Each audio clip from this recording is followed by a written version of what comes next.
모르면 놓치는 통신지원금 최대 80만원까지 인터넷 끝판왕에서 받을 수가 있는데요. 지금 내가 받을 수 있는 통신지원금 확인만 해도 스타벅스 커피 쿠폰을 드리니까요. 고정 댓글에서 확인해보세요.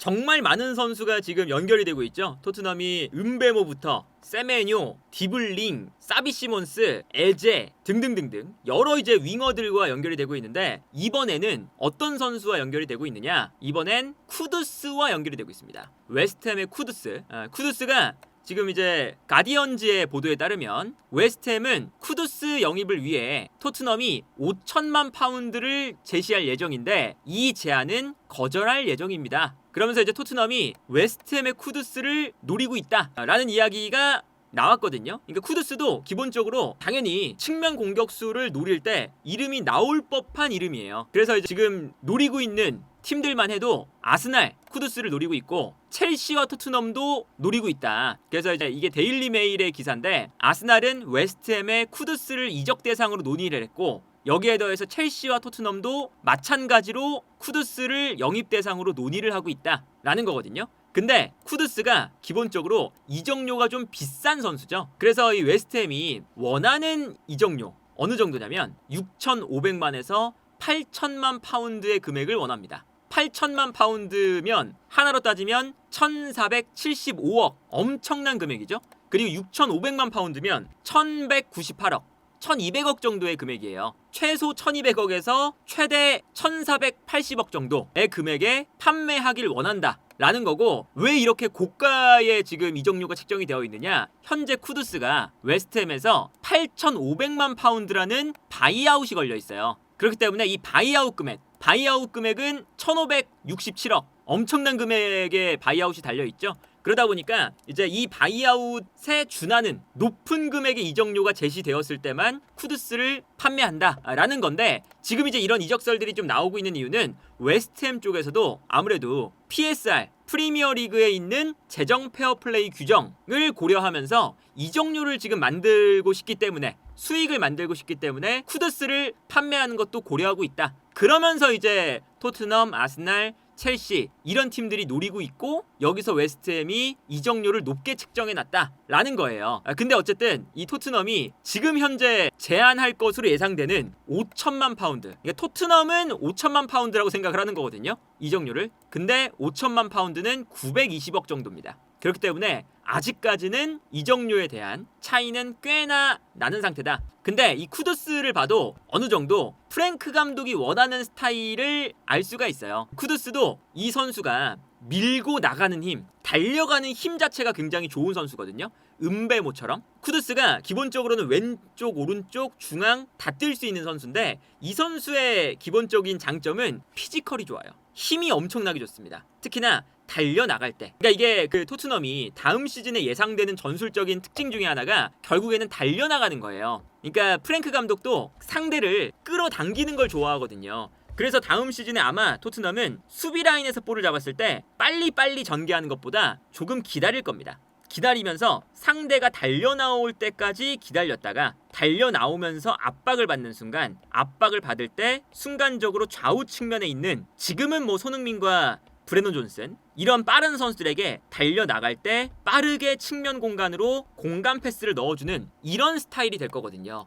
그러면 저런 스타일에서 달려나가는 힘이 좋은 선수, 은베모, 세메뇨, 디블링, 그리고 여기에 더해서 쿠두스까지, 이런 선수들의 이름이 일관적으로 나오는 이유가 여기에 있다고 봐야겠죠. 프랭크 감독의 이제 전술적인 특징, 이 장면인데, 이 장면을 보면 처음에는 오른쪽에서 볼을 가지고 있다가 중앙으로 패스를 보내주고, 중앙에서 또 왼쪽으로 패스를 보내요. 그리고 점점 더 뒤로 패스를 합니다. 그러면 아무래도 상대팀들이 올라오면서 압박을 하잖아요. 그러니까 점점 더 뒤로 상대를 끌어당기면서 뒤로 끌어당기면서 상대가 올라올 때 기다렸다가 볼을 잡자마자 상대가 올라오는 순간 뻥 찹니다. 그러면 이게 다른 각도에서 보면 이런 각도거든요. 뒤에서 볼을 잡을 때 상대가 라인을 올리고 달려나오니까, 달려나오는 순간 측면에 있는 선수가 뛰어나가는 선수에게 한 번에 롱킥으로 이 공간으로 볼을 떨어뜨려준다. 그러면서 달려나가면서 이제 이 선수가 이제 케빈 샤데였는데, 케빈 샤데가 달려나가고 동시에 상대의 뒷공간이 무너지니까 중앙에서 위싸,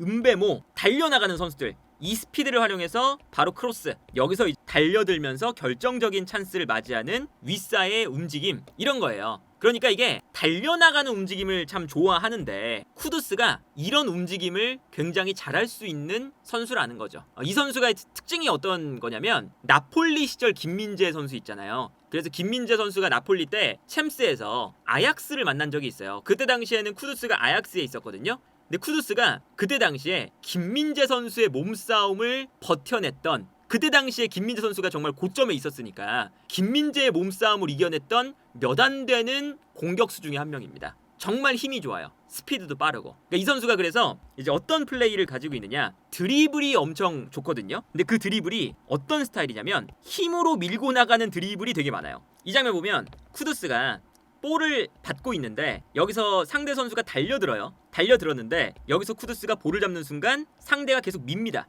밀었는데 여기서 등을 쥐고 있다가 힘으로 버텨내면서 돌아서죠. 그래서 쿠두스의 장점 중에 하나가 내려와서 볼을 가지고 전진시켜주는 플레이를 굉장히 잘하거든요. 그래서 여기서도 돌아서면서 한 명을 이겨내고 올라왔어요. 근데 벗겨내자마자 또 달려듭니다. 그리고 달려드는 선수에게 여기서 또 순간적으로 꺾으면서 드리블을 하는데 수비가 앞쪽에 분명히 있는데도 불구하고 이 공간으로 계속 밀고 갑니다. 그래서 많은 선수들이 계속 뒤에서 밀고 잡아당겨요. 근데 이 움직임을 힘으로 이겨내면서 올라가요. 여기서도 쿠두스가 결국에는 몸싸움을 이겨내면서 올라가는 그런 장면이거든요. 다른 장면도 마찬가지입니다. 이 장면도 쿠두스가 내려와서 볼을 받았어요. 처음에 볼을 잡은 다음에 여기서부터 수비가 달려들지만 돌파가 됩니다. 그리고 돌파가 됐을 때 여기서도 상대가 뒤에서 달려들어오고 앞에서 부딪혀주는 이런 상황인데 여기서도 쿠두스가 몸싸움을 이겨내고 태클이 들어왔는데 비틀거리면서 올라가고요. 또다시 비틀거리니까 옆에서 또 달라붙었는데 오히려 이제 태클을 건 선수가 넘어져 있고 한 명 더 달라붙었는데 여기서도 쿠두스가 이겨내면서 올라가는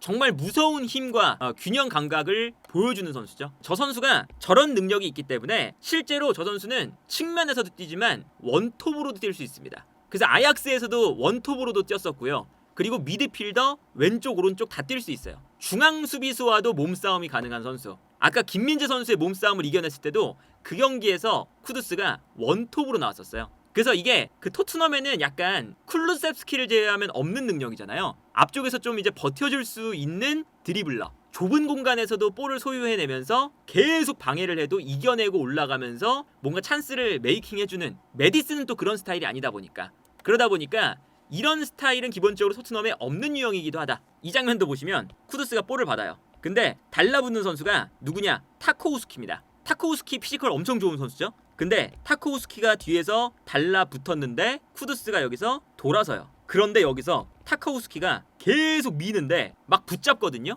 근데 여기서도 균형을 유지합니다. 거의 상체가 뒤로 밀렸죠. 그런데도 여기서 쿠두스가 이겨내고 결국엔 돌아서요. 볼을 지키는 데 성공을 합니다. 이런 이 몸싸움 자체가 진짜 좋아요. 이 선수가. 근데 문제는 뭐냐? 이 선수가 드리블 능력에 자신감이 있다 보니까 볼을 좀 끕니다. 기본적으로. 그래서 이 쿠두스가 잘 될 때는 이 선수가 3-4명을 돌파하면서 마무리도 하고 공격도 만들어내고 찬스를 만들어내는 엄청난 플레이를 하는 반면에 너무 끌 때, 그리고 본인의 컨디션이 좀 안 좋을 때, 팀 컨디션이 좀 안 좋을 때는 저기서는 패스를 해야 되는데, 저기선 좀 간결하게 가야 되는데, 그럴 때 좀 끄는 경우가 많아요. 그래서 이 선수가 장점과 단점도 확실해요. 예를 들면 이 선수가 이번 시즌 기준으로 경기당 드리블 성공 횟수 프리미어리그 전체에서 도쿠, 은화네리 다음으로 드리블을 가장 많이 한 선수입니다. 3.18회의 드리블 성공 횟수를 기록하고 있어요. 90분당. 그리고 심지어 지난 시즌에는 훨씬 더 드리블을 잘했습니다. 지난 시즌은 심지어 도쿠가 4.9회, 쿠두스가 4.49회 두 번째로 드리블을 많이 한 선수였어요. 그래서 이 쿠두스 자체가 굉장히 드리블 성공을 많이 하는 선수. 그리고 심지어 성공률도 지난 시즌에는 굉장히 높습니다. 성공률이 62%. 엄청 높은 수치거든요. 근데 이번 시즌에는 웨스트햄이 별로 안 좋았잖아요. 그리고 쿠두스 자체도 팀이 안 좋다 보니까 조금 안 좋았던 시즌이었어요. 그러다 보니까 지난 시즌은 드리블 성공률이 48%. 지난 시즌보다 이번 시즌이 분명히 성공률이 많이 내려갔습니다. 그럼에도 불구하고 프리미어리그 전체에서는 드리블을 가장 잘하는 선수, 그리고 볼을 소유했을 때 안 뺏기는 선수라는 것은 분명하다. 그리고 이제 그 웨스트햄이 어쨌든 뭐 여러 가지 PSR이라는 그런 재정 페어플레이 규정 때문에 쿠두스를 판매가 가능하다면 판매한다 이런 입장이기도 하지만 지난 시즌에는 33경기에서 8골과 9개의 도움, 이번 시즌은 5골과 3개의 도움, 분명히 스탯적으로도 좀 줄어들었어요. 그리고 이제 아까 말씀드렸던 볼을 좀 끄는, 그리고 이제 약간 팀이 안 풀릴 때, 그리고 본인도 컨디션이 완전 최고조가 아닐 때는 볼을 좀 끌면서 경기에 대한 답답함을 본인의 이제 개인 기량으로 좀 풀어내려는, 그러다가 어쨌든 턴오버도 좀 생기고 볼을 잡았을 때 불필요한 플레이도 꽤 하는 그런 단점도 가진 선수다. 근데 어쨌든 이 선수가, 쿠두스가 기본적으로 토트넘에 가져다 줄 수 있는 강점은 뭐 저렇게 달려나가는 플레이도 있지만 수비 라인이 내려갔을 때 토트넘이 늘상 문제가 있었잖아요. 요 라인 사이에서 창의적인 플레이를 해주는 선수가 없다는 거. 상대가 완전히 내려앉았을 때 요 좁은 공간에서 볼을 소유하면서 상대의 압박을 이겨내는 그런 유형의 선수가 없었잖아요. 메디슨도 요 라인 사이에서 압박을 심하게 받을 때 볼을 지켜내는 능력이 좋은 선수가 아니고, 손흥민 선수 또한 이 좁은 공간에서의 플레이에 장점이 있는 선수는 아니고, 당연히 존스는 온더볼도 부족하고 몸싸움도 부족하고, 쿨루셉스키가 어느 정도는 하지만 쿨루셉스키가 엄청나게 뭐 경기 결과를 매번 바꿔놓는 선수는 아닌데, 쿠두스는 요 라인 사이에 배치했을 때 분명히 힘이 검증이 된 선수라는 거죠. 그래서 예를 들면 쿠두스가 메디슨 자리에서 나와서 요 라인 사이로 왔다 갔다 해도 괜찮고, 아니라면 오른쪽 라인 왼발을 쓰니까 존슨 자리에 나와서 가운데로 들어와서 플레이해도 괜찮고, 심지어 이 선수가 양발도 잘 써서 왼쪽 라인에 배치될 때도 있어요. 그래서 왼쪽 라인에 배치돼서 가운데로 들어와서 플레이하는 것도 가능합니다. 그래서 이 쿠두스가 이 선에서는 어느 위치에서든 다 뛰기 때문에 기본적으로 쓸모도 굉장히 많은 선수다. 그리고 이 선수가 분명히 이제 왼발에 장점이 있는 선수고 왼발잡인데 오른발도 곧잘 써요. 예를 들면 이 장 보면 요 라인 사이에서 볼을 잡고 있거든요. 그리고 상대가 순간적으로 달려들면서 좁은 공간에서 압박을 하고 있습니다. 근데 쿠두스가 여기서도 이제 힘으로 이겨내면서 쭉 올라가고 있어요. 분명히 뒤에서 막 잡아 끌고 반칙하는데 올라가고 있거든요, 힘으로. 근데 올라갔을 때 어떤 게 있냐면, 아무래도 쿠두스의 왼발이니까 다들 왼발 각도를 막고 있어요. 근데 쿠두스가 순간적으로 여기서 치고 달립니다. 치고 달려서 오른발 각도를 만들어서 크로스, 어시스트를 기록하는 장면이거든요. 이 선수가 기본적으로는 오른발도 그냥 곧잘 씁니다. 그래서 마무리할 때도 득점하는 장면인데 컷백, 여기서 그냥 오른발 슈팅, 이런 식으로 오른발도 적당히 섞어서 쓸 수 있는 그런 선수이기 때문에 양쪽에서 다 뛸 수 있고, 양발도 그냥 뭐 어느 정도 쓰고, 너무 패턴이 쿨루셉스키 같은 경우는 일관적이잖아요. 왼쪽으로만 접고 들어오는. 근데 그런 패턴보다도 다양하고, 그렇기 때문에 쿠두스는 기본적으로 데려올 수만 있다면 매우 좋은 자원. 그런데 비싸다, 이게 문제죠. 토트넘이 예상하는 가격은 920억, 제한을 할 것으로 예상되는 금액이 920억이고 현재 웨스트햄에서 원하는 가격은 최소 1200억에서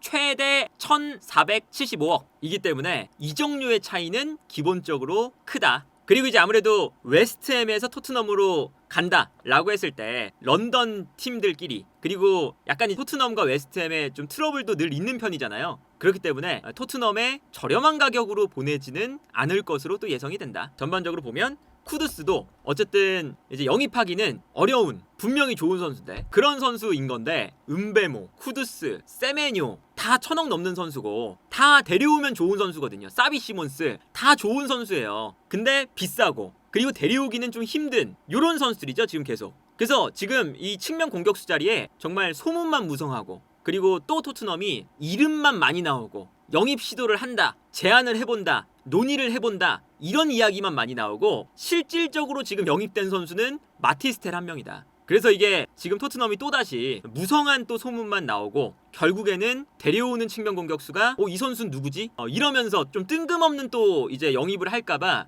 그럴까봐 좀 걱정이 되는 상황이고, 물론 이제 이적 시장이 아직은 많이 남긴 했지만 지난 뭐 이적 시장에서도 마찬가지지만 기대와 달리, 루머가 나오는 것과는 달리 늘 오는 선수가 약간 좀 뭔가 무게감이 떨어지는 그런 유망주들이 계속 왔었잖아요. 마티스텔, 오도베르, 솔로몬, 이런 선수들, 그런 선수들이 왔었기 때문에 어쨌든 에제, 은베모, 세메뇨, 쿠두스, 사비 시몬스, 이런 굵직한 영입이 분명히 지금 토트넘은 필요해 보이는 상황이다. 근데 여전히 계속 루머만 나고 있다.